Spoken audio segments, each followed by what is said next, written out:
Luego, Mónica Acuña les enseñó, cuando habló de la relación génica, que habían caracteres que estaban determinados por dos variables. Por ejemplo, el grupo sanguíneo de O, que está representado, ¿no es cierto?, por la pareja de genes H y la pareja de genes y aquí cualquier cosa. ¿Estamos?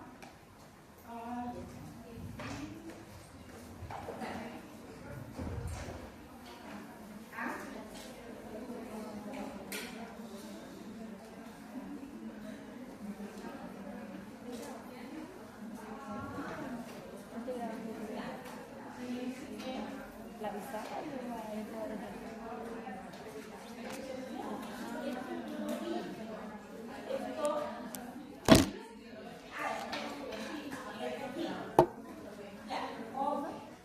Entonces, nosotros llegamos hasta acá y ahora nos toca ver mecanismos epigenéticos que controlan la estructura de la cromatina. Y dentro de estos mecanismos epigenéticos vamos a ver solamente dos: la inactivación del cromosoma X y un segundo mecanismo que es el imprinting genoma. Déjenme borrar allá para que no información. Vamos a revisar.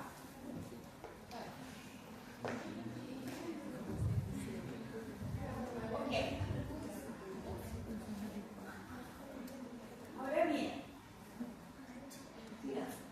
se entiende por mecanismo epigenético todos aquellos que no son atribuibles a la secuencia de DNA. Vale decir que no hay cambios en la secuencia de DNA. ¿Ok? Y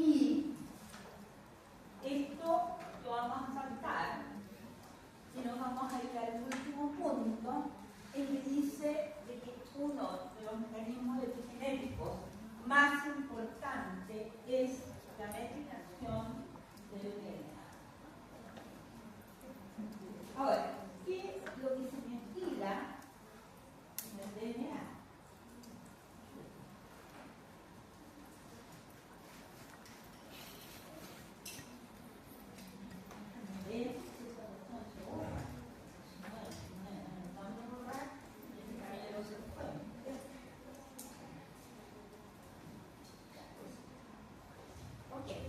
Entonces, tenemos dos puntos. Que los mecanismos epigenéticos son todos aquellos en que no hay alteración de la secuencia del DNA. Y segundo, que el mecanismo epigenético más importante es la metilación del DNA. Cuando yo les pasé el promotor, la estructura del promotor, les dije que en el promotor, vamos a ver, existían las islas CPG, que eran regiones de citosina guanina que se repetían varias veces y que constituyen las islas CPG. Estas islas CPG obligatoriamente existen en todos los promotores. Las islas CPG son parte, ¿no es cierto?, de los promotores. Y segundo, también existen islas CPG fuera de los promotores, en regiones no codificadas. O sea, estas islas CPG tienen dos ubicaciones.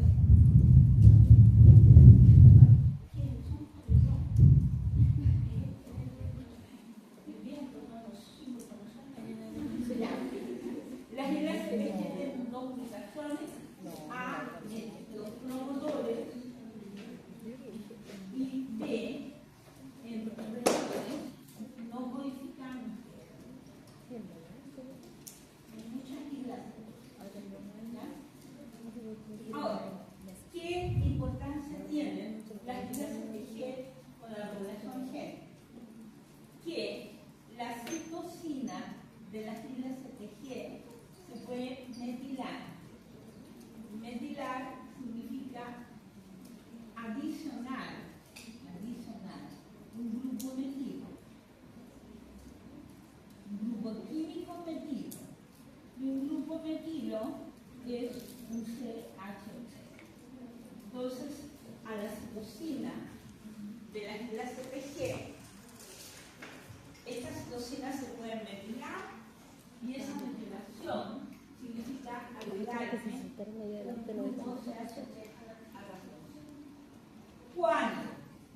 las citocinas de los promotores se metilan, se cierra la expresión génica. No hay transcripción. Por lo tanto, es un mecanismo mayor de regulación. Y cuando las islas se metilan, las regiones CPG que están fuera del genoma, el DNA se compacta. Cuando yo les hablé de la regulación pretranscripcional y les dije que lo que tenía que ocurrir para que hubiera transcripción era de compactación del DNA, también les dije que la razón por la cual esa decompactación se producía, ya fuera hace compactado o hace de compactar, se las iba a explicar después. Y ahora les estoy explicando. ¿Cómo se compacta el DNA? El DNA se compacta, ¿no es cierto?, por metilación de las citocinas de las regiones CPG y por cambios en la cambios también, ¿no es cierto?, en las citonas. Vamos a ver. Bien. Respecto a la metilación del DNA, en este diapositivo dice que solo las citocinas pueden estar metiladas. Segundo, que en el DNA humano, el 3% de todas las citocinas están metiladas y están formando parte de las regiones originales. Puede también ocurrir metilación de las citocinas en regiones que sean CNG. Y CNG significa citosina, cualquier base bonita. Pero lo más frecuente son las metilaciones. Estos nucleótidos CPG son metilados por enzimas. Y estas enzimas se llaman citocinas metiltransferases. ¿Por qué se llama así? Muy fácil. Transfieren un grupo metilo a una citosina.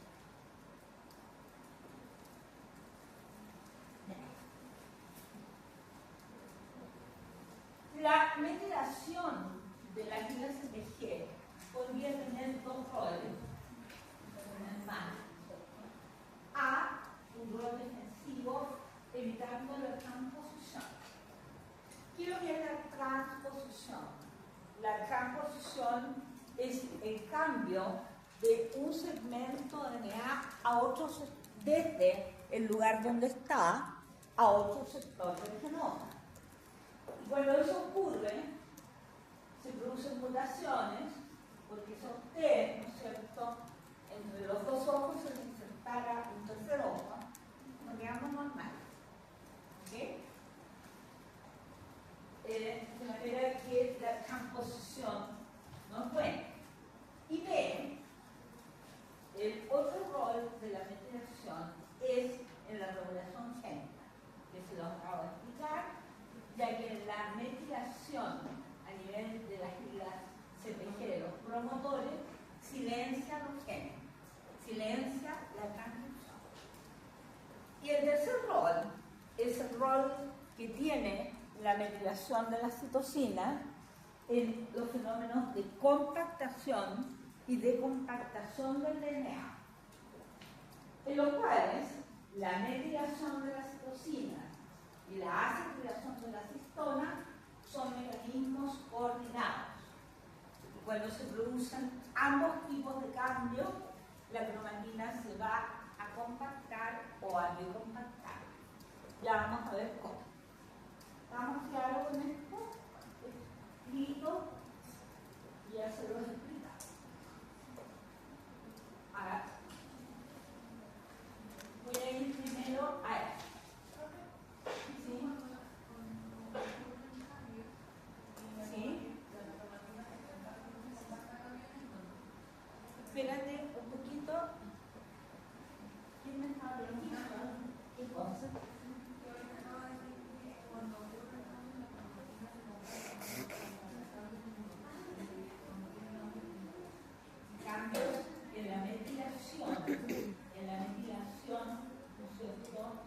de la citosina o en la acetilación de la citosina. Pero mira acá, que esto está aquí en este diapositivo. Atiende aquí tienen ustedes tres características: conformación de la cromatina, metilación del DNA y acetilación de la citosina. Para que la cromatina esté decompactada, aquí dice abierta, expandida, ¿qué debe ocurrir? Debe estar demetilada las islas CPG, especialmente en las regiones promotoras. Y las histonas deben estar acetiladas. En cambio, para que la cromatina esté compactada, muy compactada, como lo está en los cromosomas metafásicos, todas las siglas CPG deben estar metiladas y las histonas desacetiladas. Y los cambios tienen que ocurrir juntos. O sea, no basta la metilación de las citosinas para que la cromatina se compacte, sino que además debe haber una desacetilación de las histonas. Miremos acá. Aquí tienen ustedes una cromatina muy compactada, estos son los nucleosomas, y todas las, ¿no es cierto?, y las citosinas de las islas CPG están metiladas. Pero partamos de acá mejor para allá y luego nos volvemos. Esta cromatina está decompactada. Aquí lo primero que ocurre es una DNA metiltransferasa, que es una enzima, ¿no es cierto?, que agrega los grupos metilo a las citosinas de las islas CPG. Inmediatamente luego hay una desacetilación de las histonas, y cuando se desacetilan las histonas, llegamos a cromatina compactada. De ahí de nuevo.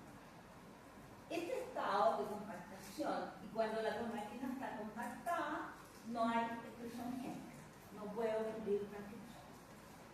Desde esta cromatina compactada viene una acetiltransferasa, ¿no es cierto?, y acetila las histonas. Y estas colas celeste o azules que ustedes tienen aquí en la acetilación de las histonas.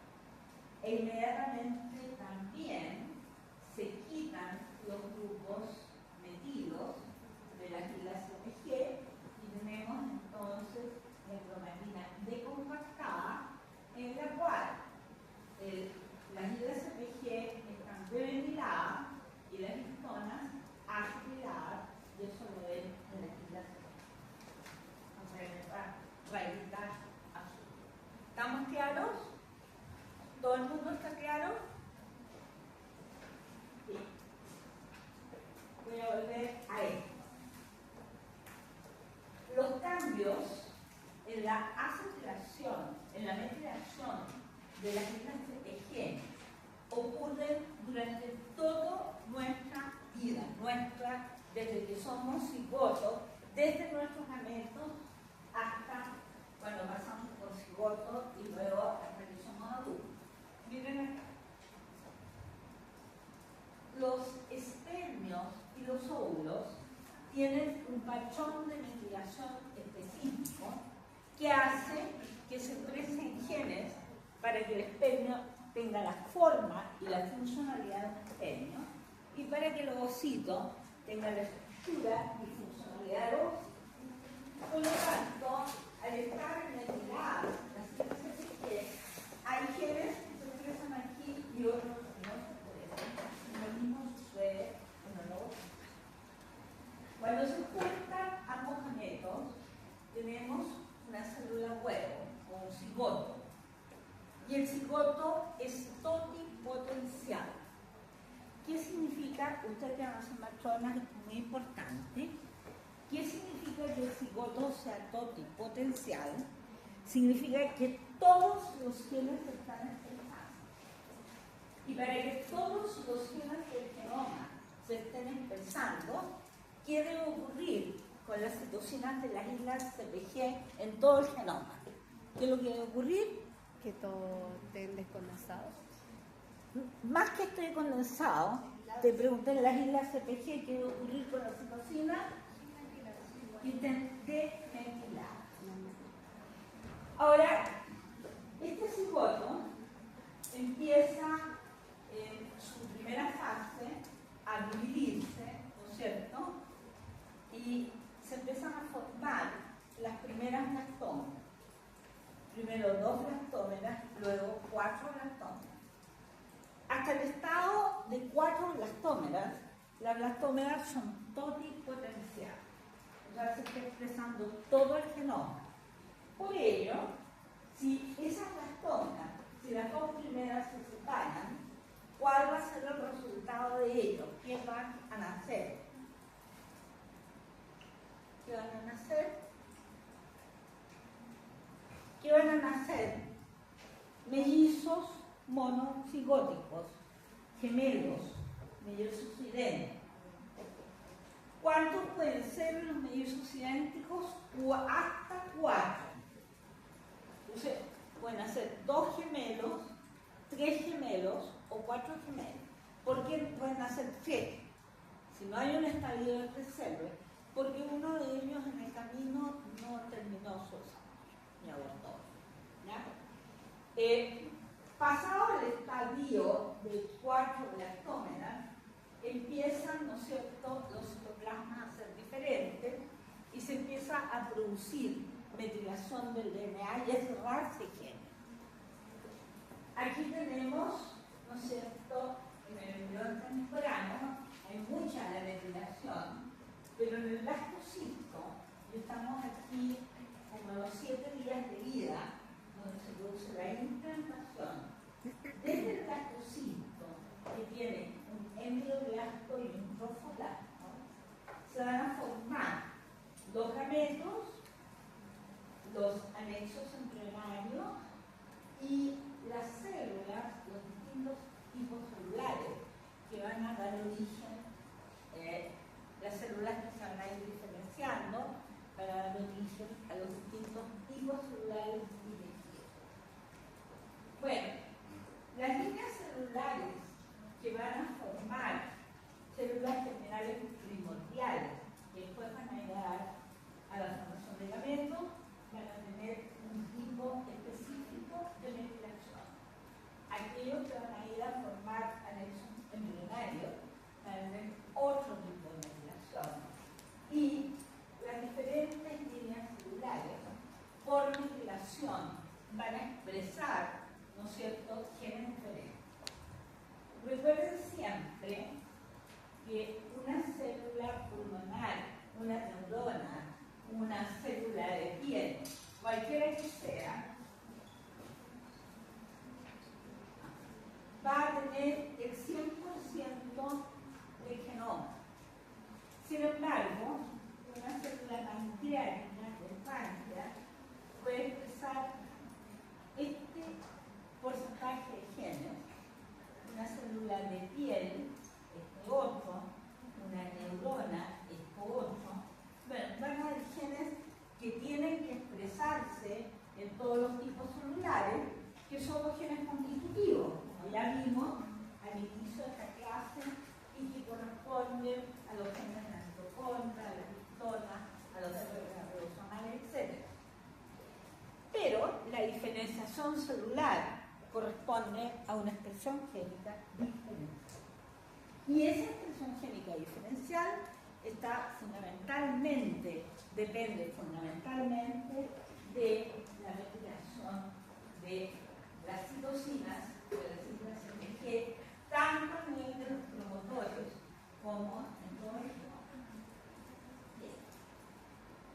Bueno, y ahora vamos a pasar a un tipo de mecanismo de regulación de la expresión génica a gran nivel y que resulta, ¿no es cierto?, en los monoalérica, que es lo que yo había empezado pues, a explicar. Yo les dije a ustedes que Mendel nos enseñó durante mucho tiempo, todos los genetistas creyeron que eso siempre ocurría solo así, que un carácter está determinado por una pareja de genes, con dos alternativas. Actualmente sabemos que hay caracteres que están determinados por dos parejas de genes y que hay caracteres que están determinados por más de dos parejas, ¿no es cierto? Pero ahora vamos a aprender lo siguiente.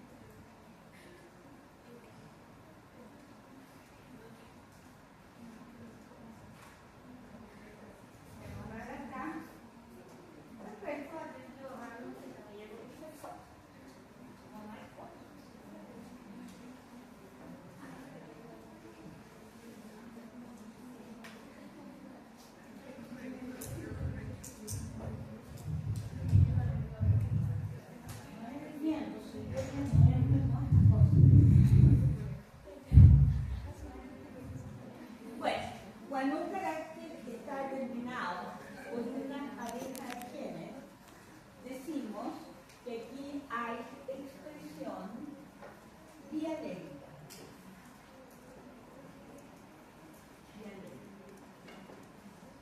Pero también un carácter puede estar determinado por un alelo. Y cuando ocurre esto, decimos que la expresión es monoalérica.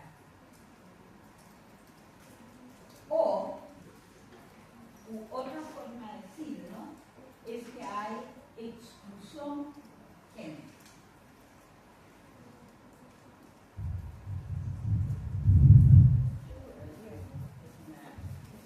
Hay exclusión más que génica alélica.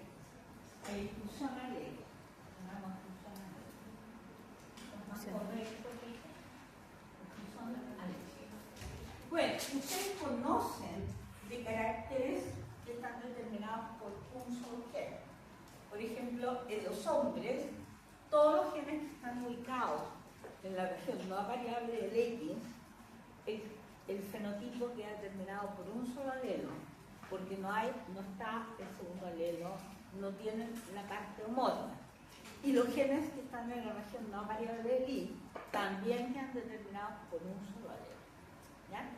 Entonces, nosotros habíamos aprendido que la expresión siempre era dialéctica y ahora estamos aprendiendo que también hay expresión monoalélica o exclusión alélica. Y hay algunos mecanismos, ¿no es cierto?, que permiten esta exclusión monoalélica. ¿Sí? Quizás me confundo, o sea, eso es el máximo, o sea, solamente puede ser dialéctica. No es lo mismo cuando decíamos, por ejemplo, que había tres genes, que era como... No. Acabo de decir lo siguiente. Mendel nos enseñó que un carácter estaba determinado por una pareja de genes. Después la genética descubrió que un carácter puede estar determinado por dos parejas de genes o por tres. Bueno, ahí va a haber exclusión. No es que haya exclusión, o sea, no es que haya, sigue habiendo digamos, expresión dialéctica, pero hay varias parejas en las cuales hay expresión dialéctica y están determinando un carácter. Bien, si miramos ahora la expresión monoalérica, vamos a tener que existen mecanismos de exclusión alérica, o sea, que permiten que un carácter esté determinado por un solo gen, que dependen del origen parental. Y a estos fenómenos se les denomina imprinting genómico. Y además, miren, y además existe exclusión alérica.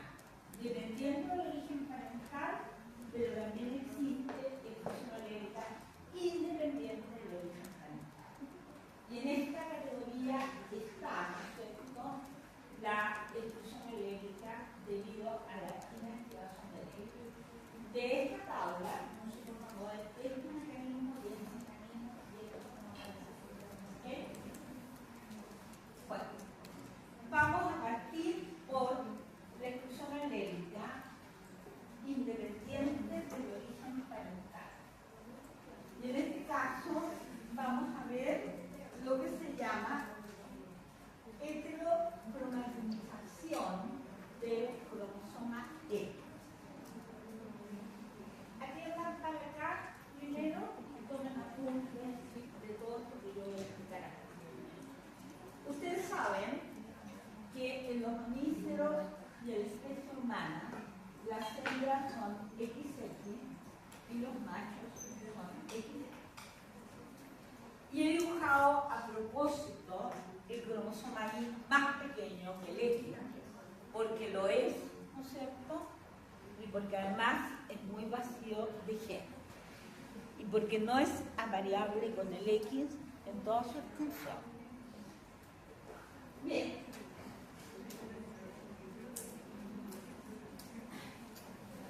Esta situación,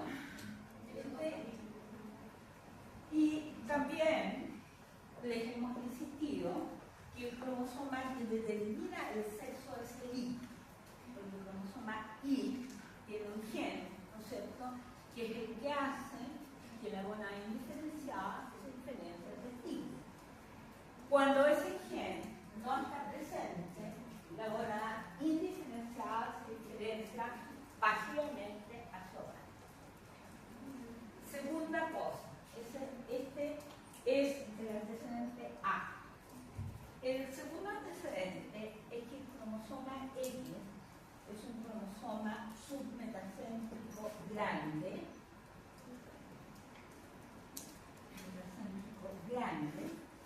y si ustedes ven en internet o miran la guía número 1, este tiene creo que más de 1000 genes, no me acuerdo el número exacto.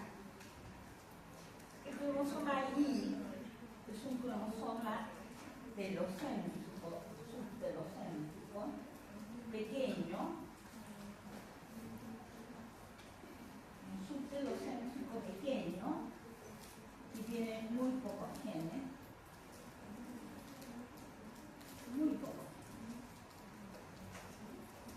Y el cromosoma Y, este cromosoma X pertenece al grupo C y este cromosoma Y pertenece al grupo G. Y el grupo G incluye los cromosomas más pequeños del genoma, que son la pareja 21, la pareja 22 y el Y. Y de esas tres parejas, el cromosoma 21 tiene 250 genes aproximadamente, el 22 500 y el Y tiene, no sé si, menos de 100. Bien, entonces, si ustedes con este antecedente miramos esto, la mujer produce 2 dosis de los 1000 y tantos genes que tiene el cromosoma X. En cambio, el varón de esos genes los tiene solo en una dosis. Y eso hace que el sexo femenino sea, ¿no es cierto?, un sexo súper fuerte. Fíjense ustedes que el sexo fuerte desde el punto de vista genético no son los hombres, son las mujeres. Pero les voy a contar a ustedes de que eso nos cuenta Carol por lo siguiente. Las mujeres, en primer lugar, se tienen que hacer responsables o mamarse el embarazo. Y el embarazo significa que una mujer en su útero engendra, ¿no es cierto?, un ser humano que es completamente distinto a ella. Y por una serie de mecanismos que en algún momento de su carrera los van a estudiar, la mujer no degrada, no mata a ese ser humano. En cambio, si a ella le ponemos un corazón, aunque encontremos el más parecido a ella, inmediatamente el organismo de ella lo va a reconocer como extraño, va a fabricar anticuerpos y lo va a destruir. Cualquier órgano trasplantado es reconocido como extraño y por lo tanto para sostener un trasplante al individuo trasplantado hay que meterle muchos inmunosupresores y bajarle la inmunidad para que no destruya el órgano trasplantado. Sin embargo, nosotros, las mujeres, sostenemos durante 36 o más semanas, ¿no es cierto?, un trasplante que es nuestro hijo y que genéticamente es distinto y no lo destruimos ni lo usamos. Primera cosa, que ahí hay una serie de mecanismos que en el hombre nunca se van a dar. Segundo, mientras nuestro hijo está creciendo en el útero materno, el hijo come a expensas y funciona a expensas de la madre. Por lo tanto, el riñón trabaja doble, todo trabaja doble. Las mujeres se desmayan porque el feto se come todo el oxígeno, no le va a pasar nada, etcétera, etcétera. Si la mujer no se alimenta bien, el feto va a sacar el calcio donde sea y muchas mujeres quedan con los dientes a la historia porque sacan el calcio, todo lo que el feto necesita lo va a obtener. ¿Ok? Bueno, después de eso hay que mamarse el segundo evento que fue el parto, que también es complicado, aunque por muy natural que sea. Y luego, la cría humana, chicas, es absolutamente neoténica. ¿Y qué significa neoténica? Que nace muy madura. Para que la cría humana naciese madura, el embarazo debía durar alrededor de 14 meses. Si medimos en mes, ¿no es cierto? Pero como no nace de 14 meses, sino que nace de aproximadamente 9 meses, esa cría no está maduro ni el hígado, ni mucho menos el sistema nervioso central, viene con el intestino sin nada, flora intestinal, no tiene defensa, no tiene nada, y todo empieza a funcionar. ¿Y quién debe otorgar la gran cantidad de los cuidados, además del tercer evento que ahora es la lactancia materna? Es la madre. Entonces, nosotros ganamos esto de que nos digan que somos el sexo fuerte, no significa alta responsabilidad. Bueno, sin embargo, el hombre es el que mantiene la especie. Si no hay hombres ni mujeres, sencillamente la especie se acaba. Y el rol del hombre es ese, fecundar para mantener la especie. Y recordemos al Rey León. Yo no sé por qué le dicen Rey León. Si uno ve las películas del Rey León o ve al león en su realidad, el león pasa todo el día sentado mirando el techo, no ni una. Conquista, forma, tiene un montón de hembras que trabajan todo el día buscando alimento. Y cuando las hembras llegan con el alimento, el rey león pega una rugida cosa y empieza a comer. ¿Ya? Los hombres, chicas, efectivamente están diseñados biológicamente para mantener la especie. ¿Ya? Pero son el sexo fuerte.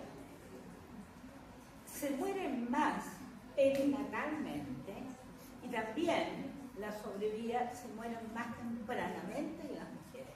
Hay más viudas que viudos. Y a pesar de que nacen en nuestra especie 50% de varones y 50% de hembras, ¿no es cierto? Como se mueren más, hay más mujeres que hombres.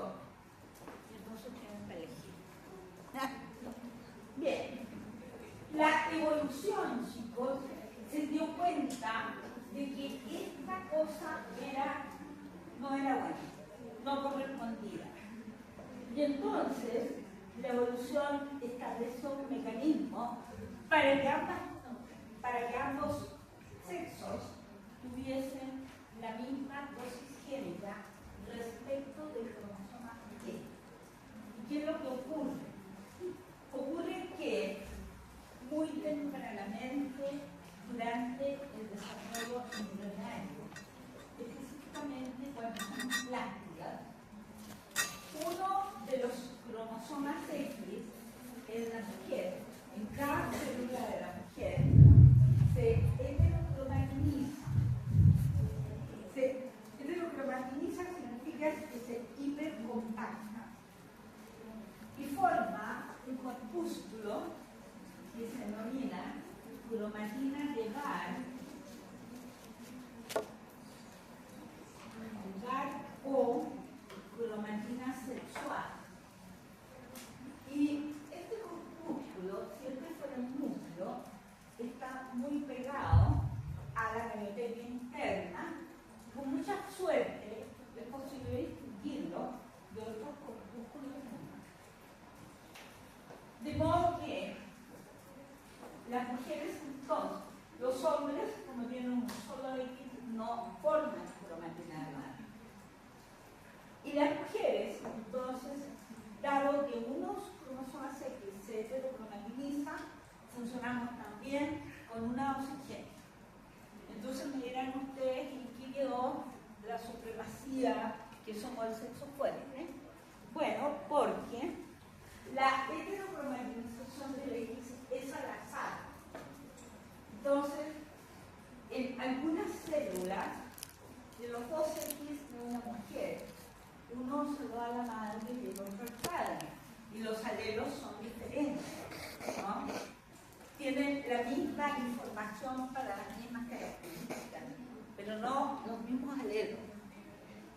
Y como la heterocromatinización es al azar, en algunas células se heterocromatiniza el X materno y en otras el X materno. Y eso hace que las mujeres seamos un mosaico de expresión del cromosoma X. En algunas células se expresa el X de un padre y en las otras el X del otro padre. Y esa mayor variabilidad es la que hace que las hembras de los mamíferos sean de sexo fuerte.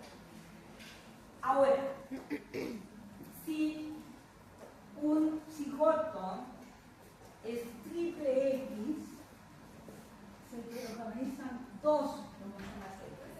Siempre va a quedar un solo cromosoma X funcional. Si es tetra X, o sea, tiene 4 cromosomas X, se van a heterocromizar 3 y va a quedar uno solo funcional.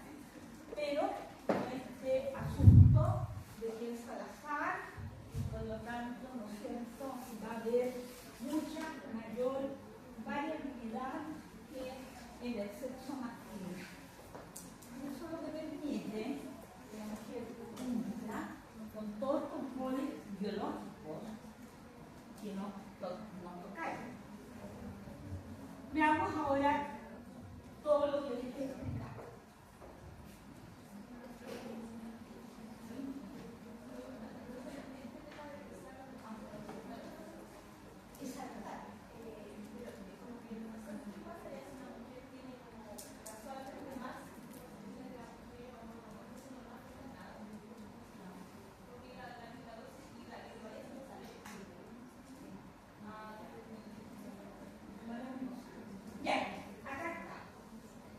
La inactivación del X es un ejemplo de exclusión alélica, porque en cada célula de una mujer, respecto a los genes del X, se va a expresar un solo alelo.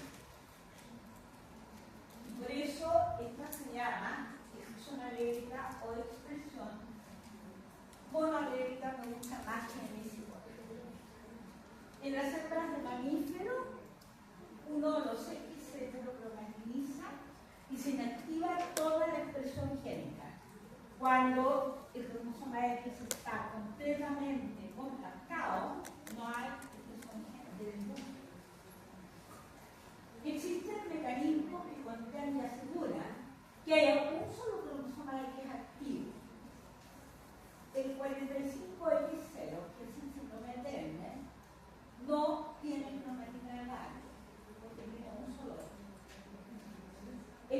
37XX, ¿cuántos corpúsculos van a tener? 2. Y este corresponde al síndrome de Klinefelter.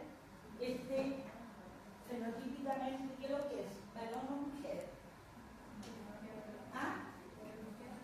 Varón, porque tiene un niño. Uno de los cromosomas se va a cromatizar, entonces va a funcionar como negro. Este es el síndrome de Klinefelter. Ahora, ¿cómo ocurre este fenómeno de inactivación de un cromosoma X? En un sector del cromosoma X, específicamente en XQ3, cromosoma X, brazo largo, banda 13, surge un locus que se llama SIC, que es el centro de inactivación del X. Y ese locus controla el inicio y la propagación de la inactivación del X, que corresponde a la heterocromatización, o sea, el hiperenrollamiento del X. Por otro lado, hay un gen que se llama CIS, que transcribe o codifica por un RNA maduro, que solo es codificado por el cromosoma inactivo. El producto de este gen CIS es esencial, ya que se une a CIS y inicia la inactivación del X.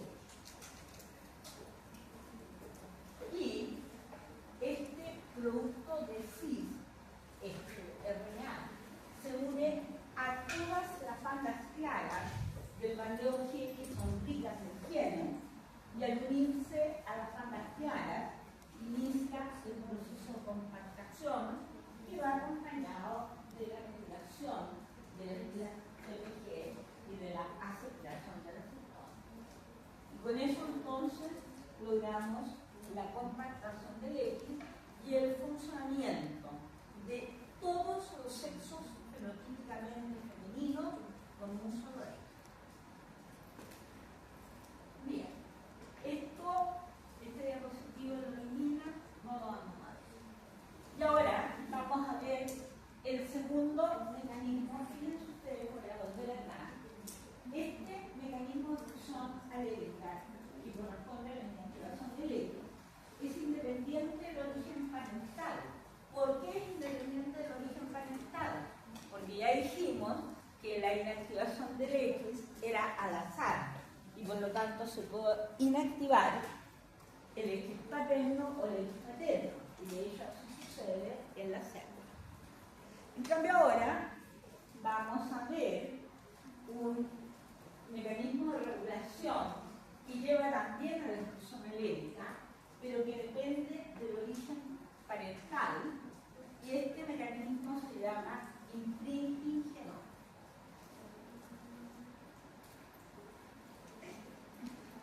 Y voy a partir, para que ustedes entiendan el concepto. La palabra imprinting en castellano significa timbrado.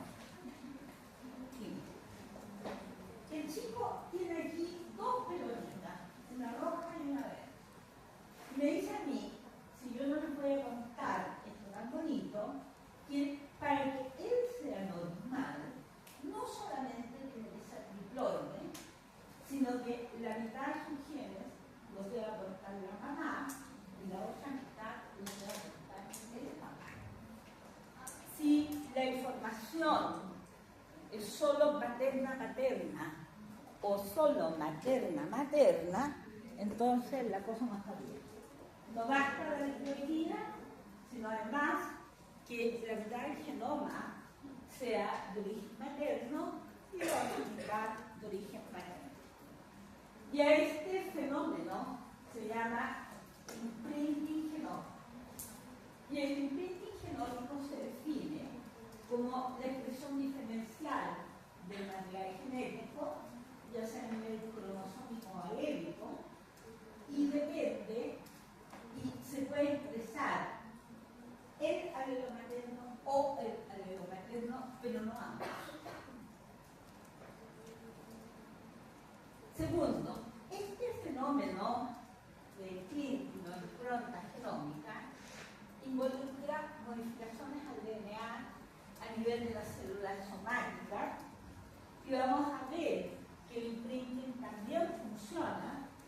usando como mecanismo la metilación de las fibras de pecho. Ahora, esta regulación no es un tipo de regulación que se observe en toda la escala biológica. Se ha observado en insectos, en algunos vegetales y en mamíferos placentados, pero no se ha observado en anfibios, ni en reptiles, ni en aves, ni tampoco en marsupiales, que son los mamíferos intraplantados. Bien, existen una serie de evidencias, ¿no es cierto?, que han permitido conocer que el diseño genómico existe en mamíferos y por lo tanto existe en nuestra especie, pero nosotros somos humanos. Y son todas esas, que las vamos a ir viendo, no todas, pero la gran mayoría. La primera es el trasplante de los núcleos. Experimentalmente, se pueden formar cigotos o construir cigotos en que la información sea toda paterna o sea toda materna. ¿Cómo se hace eso? Se extrae uno de los núcleos y se inyecta el núcleo masculino en este caso y en este caso el femenino. Estos dos cigotos son diploides. Sin embargo, uno tiene solo información paterna y se llama cigoto androgenético, y el otro tiene solo información materna y se llama ginogenético. Fíjate. El cigoto androgenético se caracteriza porque tiene un pobre desarrollo del embrión, pero tiene un desarrollo de la placenta y estructura normal. Y el ginogenético al revés tiene un desarrollo normal del embrión, pero todas las membranas tienen un desarrollo pobre. Ambas condiciones son letales en todos los mamíferos. Ocurre esto en la especie humana sin síntomas. En la especie humana, el equivalente humano a un cigoto androgenético es la mola yairiforme, que tiene dos conjuntos de cromosomas paternos. Evidentemente, esto va a ir a aborto. Sin embargo, tiene el problema de que las mujeres que hacen molas yairiformes, posterior a ello, hacen unos tipos de cánceres muy difíciles de tratar. Y el equivalente a un cigoto ginogenético, el equivalente humano son los teratomas ováricos, que tienen dos conjuntos de cromosomas maternos. Y ayer justamente una alumna mía en mi grupo en medicina fue a consultarme porque a ella le han sacado 5 teratomas ováricos. Y los cirujanos nadie sabe explicarle.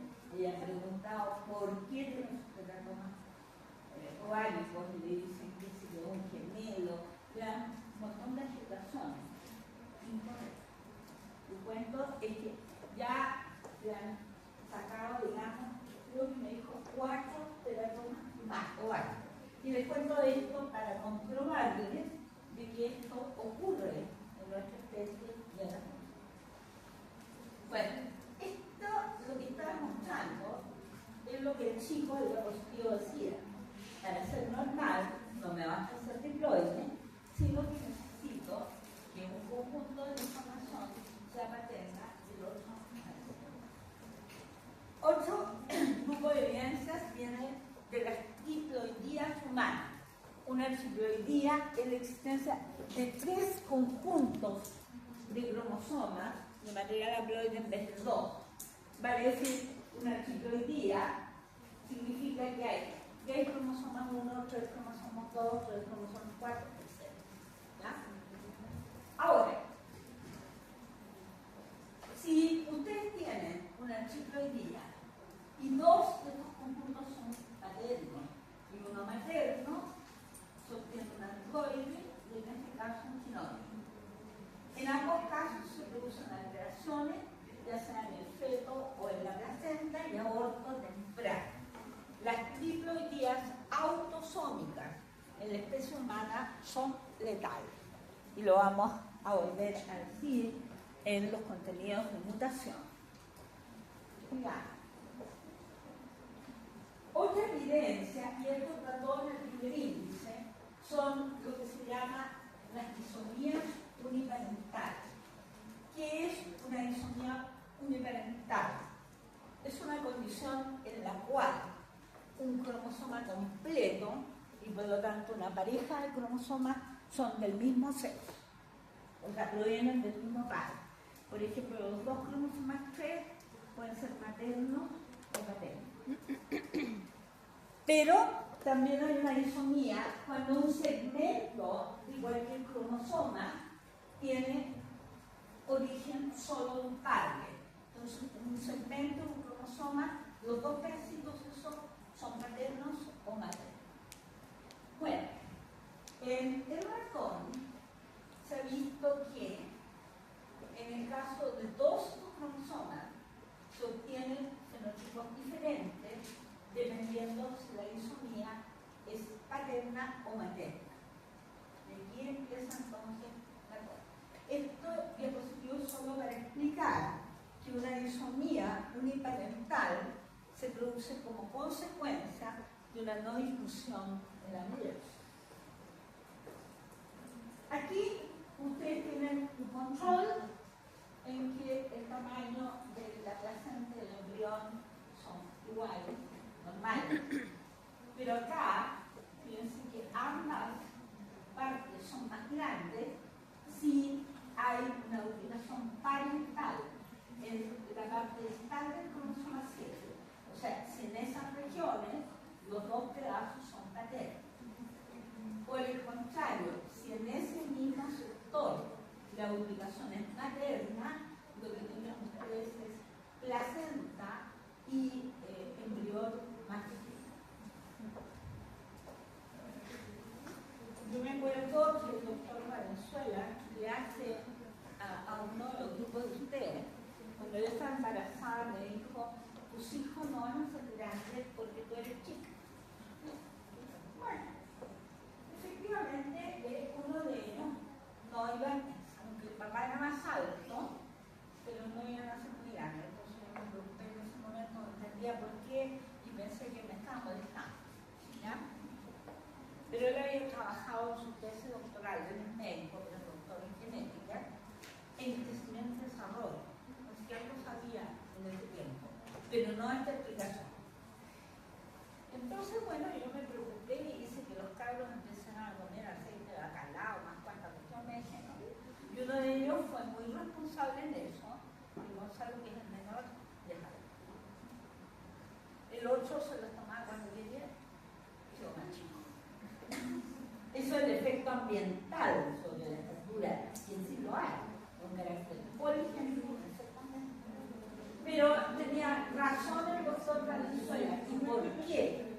Porque en el cromosoma X hay genes de mayor estatura. Por lo tanto, cuando la madre es pequeña, y mínima como soy yo, entonces, claro, los genes míos, la estatura no eran para que fueran muy grandes.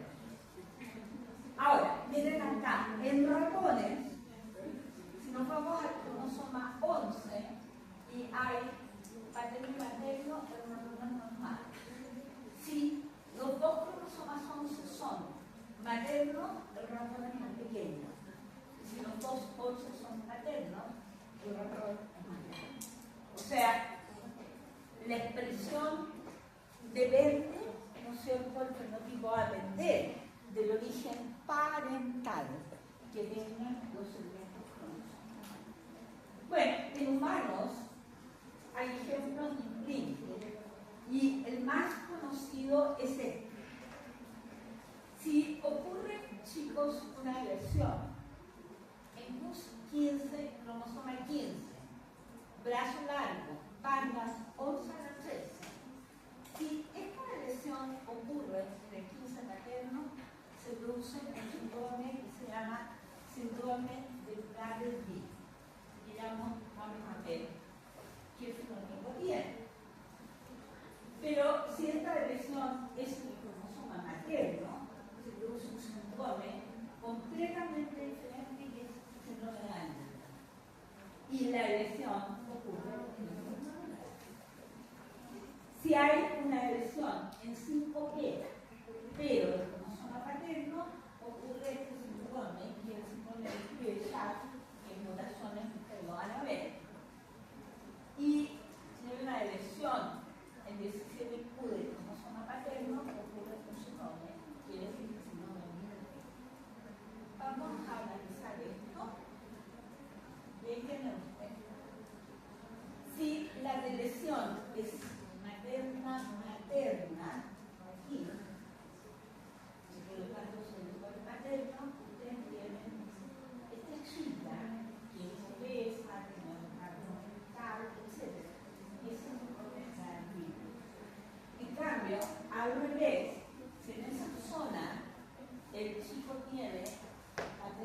también tienen un rasgo mental, son niños sonrientes, siempre están sonriendo. La agresión es en el mismo lugar, el mismo segmento, del mismo tamaño se dilata, pero en un caso se ocurre en un cromosoma o en el otro, los síndromes y se producen son distintos. Y ahora, ojo con este diapositivo, porque este es el que explica esto y explica esto. Y voy a apagar el luces para que esto sea mejor. Entonces, esperen, ¿no? Ahí. Miren acá. Arriba está el sector este del cromosoma 15 materno, y aquí está el sector del cromosoma 15 materno. Las cajas blancas tienen expresión bialélica. Por lo tanto, en las cajas blancas se expresan ambos alelos. Luego, las cajas grises son genes silenciados. Las cajas azules son genes que solo se expresan en el cromosoma materno y las cajas rojas son genes que solo se expresan en el cromosoma materno. Entonces, en cualquiera de ustedes, chicos, en cualquiera de ustedes, en su cromosoma 15, estos genes de acá van a tener expresión bialélica. Para estos genes van a tener solo una dosis génica, que es la dosis materna. Y para todos estos genes van a tener solo una dosis génica, y esa dosis es la materna. O sea, perdón, la materna. Entonces, ¿qué ocurre? Fíjense ustedes que si detectamos este sector completo del materno, ¿qué es lo que le va a pasar a ese individuo? No va a tener proteínas de ningún otro género, porque aquí están silenciados. Le va a faltar la expresión de todos. Si detectamos el materno, estos genes se van a expresar porque quedó el paterno, pero estos genes no van a tener expresión porque están silenciados. Por lo tanto, hay expresión monolélica paterna para todos sus genes, expresión monolélica materna para todos sus genes. ¿Por qué estos niños tienen retardo mental? Ambos síndromes, porque muchos de sus genes se expresan en el cerebro. Entonces, cuando hay expresión de solo uno de los alelos, ¿cuál es mejor? ¿No? Ustedes tienen expresión monoalélica, se expresa un solo alelo, y exclusión del otro alelo, porque el otro alelo lo silenciaron no. Ahora bien, bueno, esto ya no lo vamos a ver, lo saltan. Esto tampoco, y esto sí. La pregunta es, ¿por qué queda expresión de un solo alelo? Porque en todos los genes que van a tener expresión de un solo alelo, hay estas cajas que se llaman cajas de imprinting, y en estas cajas hay regiones CPG que se metilan. Y al metilarse, yo ya les enseñé, no hay expresión génica. Entonces, ¿qué pasa? Que cuando nosotros somos plástula, viene una metilasa y metila todos los genes del cromosoma materno y estos del paterno. Y desde ese momento, nunca más hay expresión. El imprinting es uno de los fenómenos de más recientes. Esto es lo mismo, está hablando de la generación, ahí están los mismos HG y ese agrega.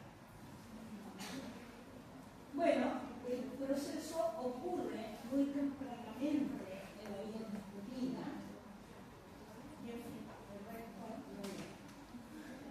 Y los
exclusivamente en el cerebro y en todo el resto de los tejidos de la expresión dialéctica.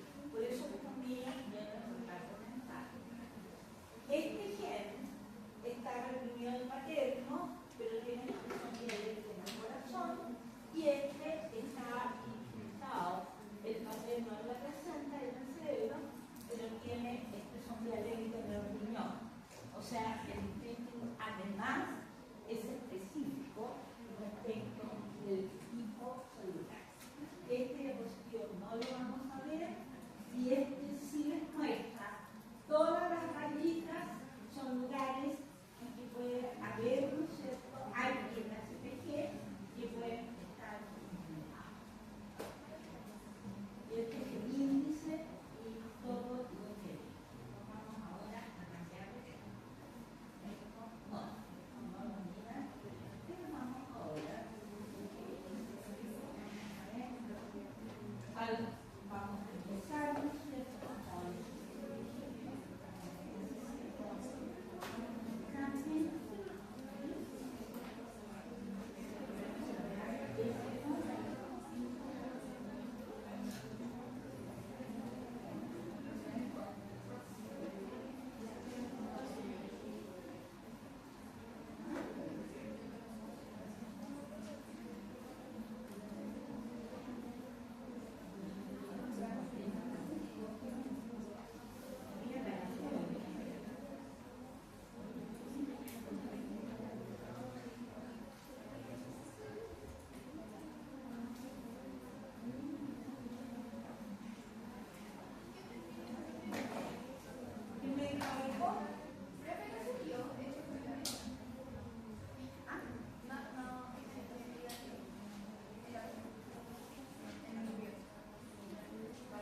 si esta clase de el curso, la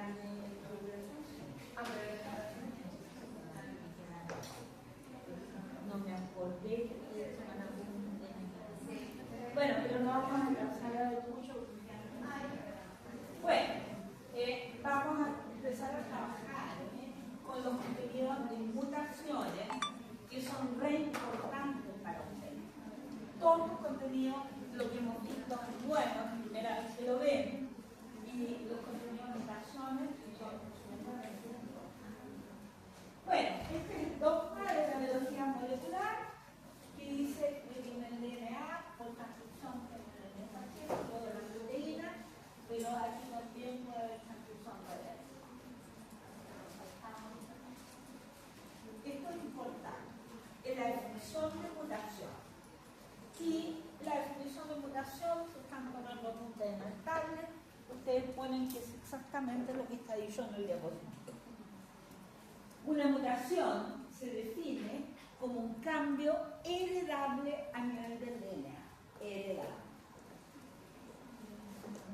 El DNA está formado por nucleótidos, ¿no es cierto?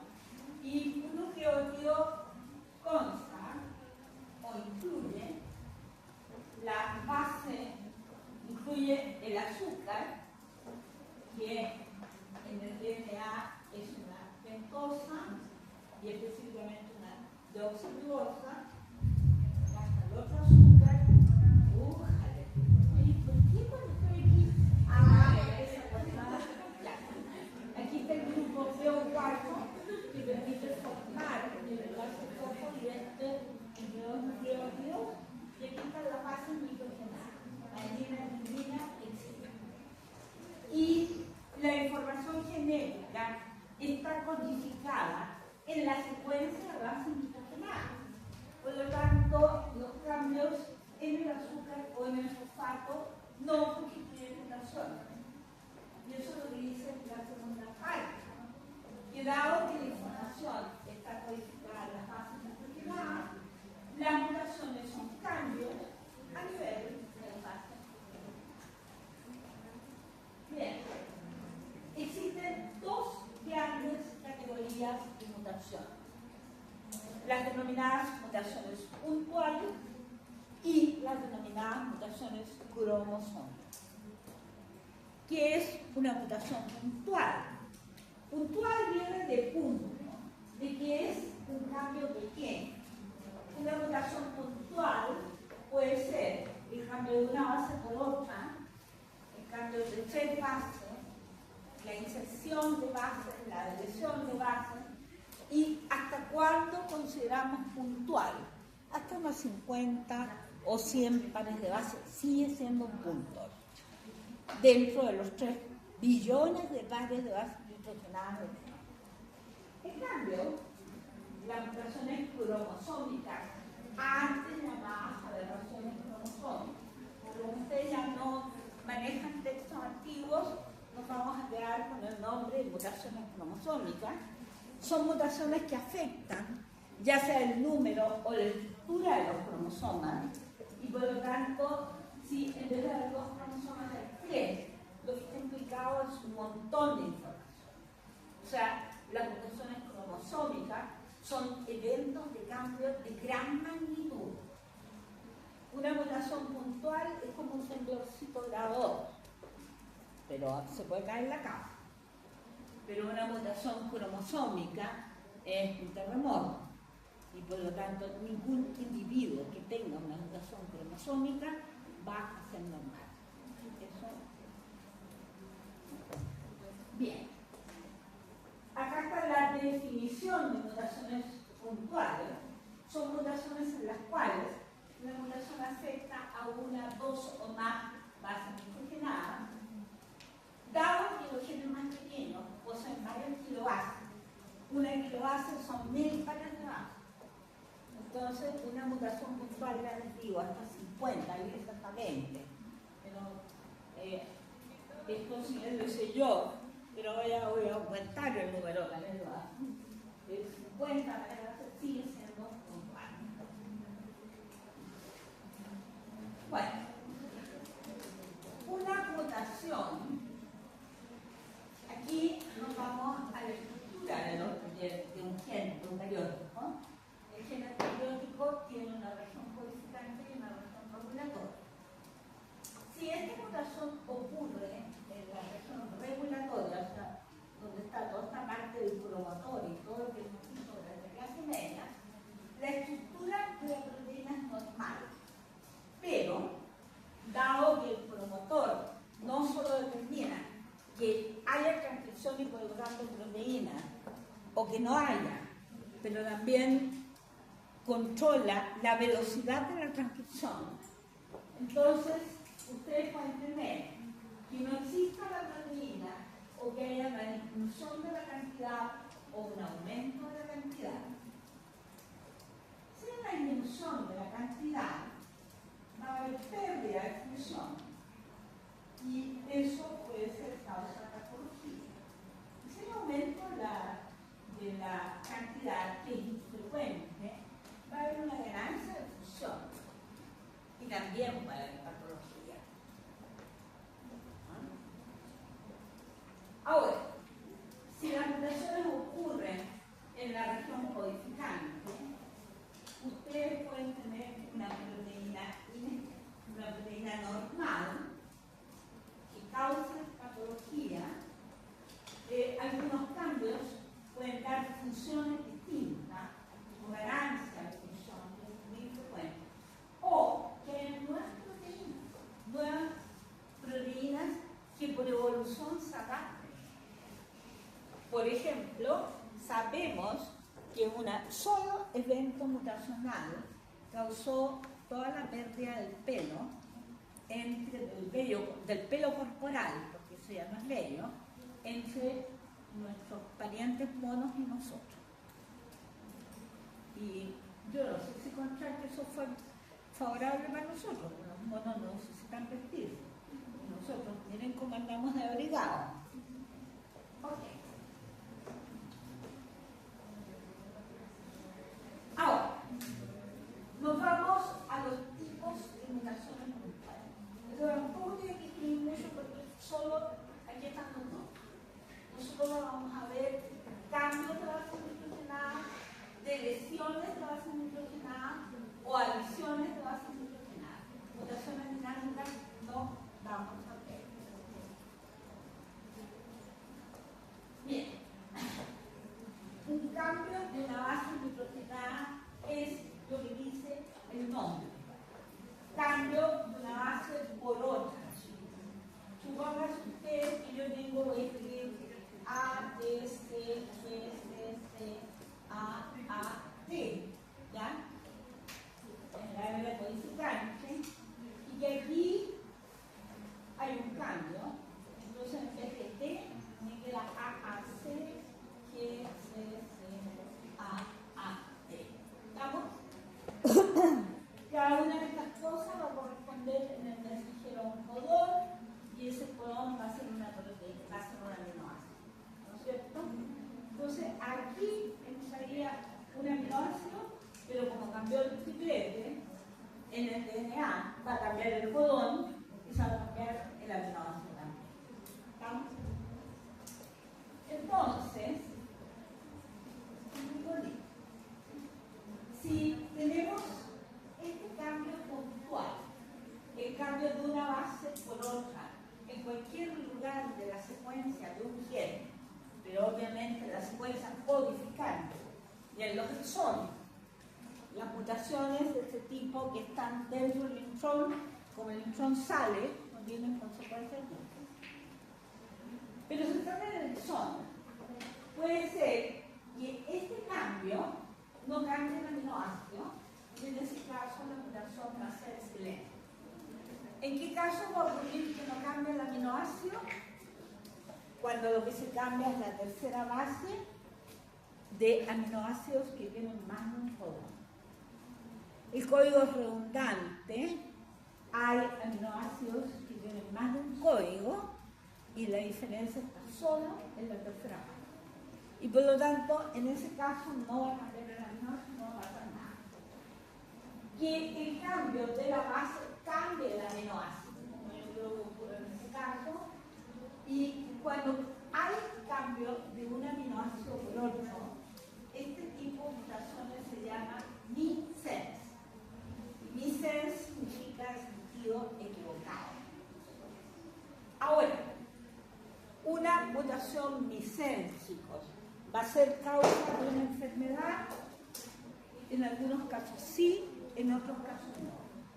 Veamos en qué casos una mutación missense puede ser patogénica. La palabra patogénica significa causa de enfermedad. En las enzimas, la parte más importante de una enzima es el sitio activo.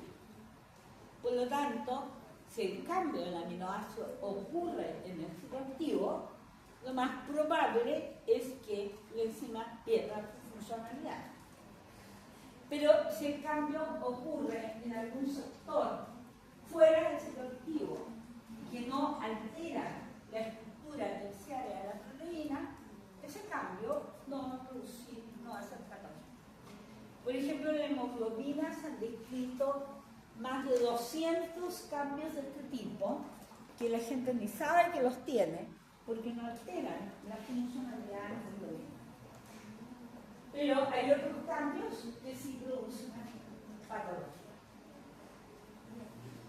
La tercera situación es que el cambio de la base genere un cono de término. Y si genera un cono de término, se va a producir término de la lectura anticipado, se va a producir una proteína más corta que se denomina proteína trunca y la consecuencia de ello es causal de patología. Y finalmente, que el cambio de la base anule el cono de término, con lo cual la transcripción va a seguir hacia cualquier lado, se va a producir una proteína más larga que la proteína normal, va a cambiar la funcionalidad y va a ser causa también de patología. Bien. Esto me lo voy a saltar porque no. Miren acá. Este es el caso de una mutación silente. Aquí tienen el triplete, ya estamos en el mensajero, acá G, G, T. Y este codón codifica por delfín.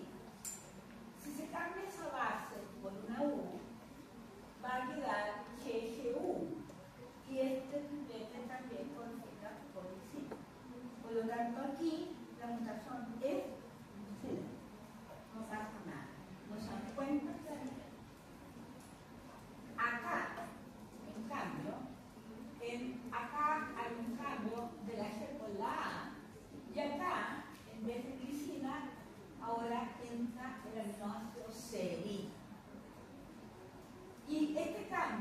va a depender de la posición del aminoácido, de las diferencias entre el aminoácido original y el cambiado, y por lo tanto este tipo de cambio, que constituye una mutación missense, podría ser o no patogénico.